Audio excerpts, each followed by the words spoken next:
Boa noite, pessoal! Aqui é o professor Lucas e na aula de hoje estaremos estudando limites de funções de várias variáveis.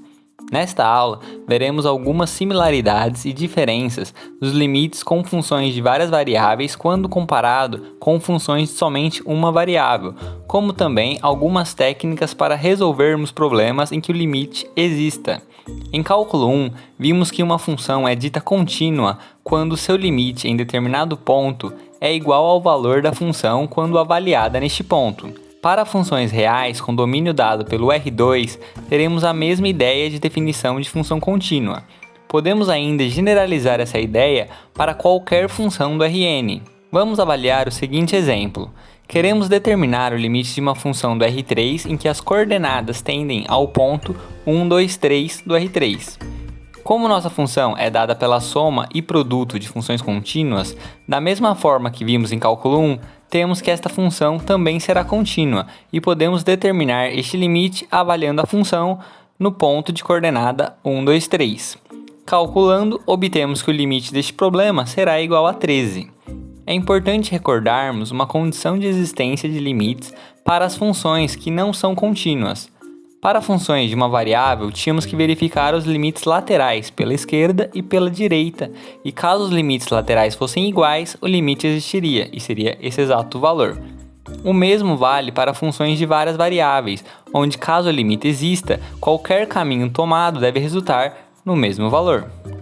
Temos a diferença que agora teremos infinitos caminhos, não sendo uma tarefa simples de avaliar todas as possibilidades. Analisando uma função real com domínio no R2, temos que se o limite tende à origem do plano cartesiano, podemos tomar os mais diversos caminhos para chegarmos até lá, como pode ser visto ao lado.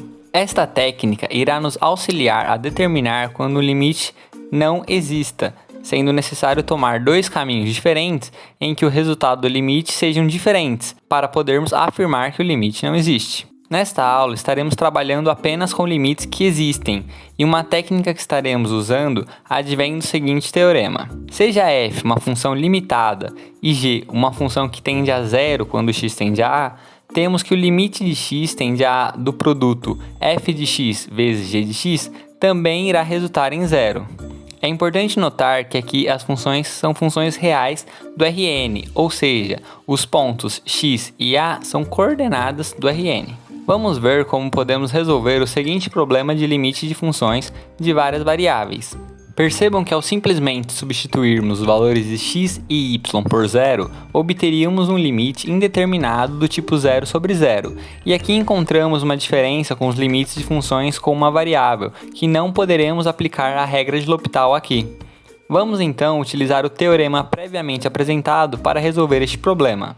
Note que podemos reescrever a função dada como o produto das seguintes funções, onde a função x² sobre x² mais y² é uma função limitada, o que estaremos provando, e a função seno de x vezes y irá tender a zero quando xy tender a 0, 0. Assim, a função satisfaz todas as condições do teorema e com isso podemos afirmar que este limite será igual a zero.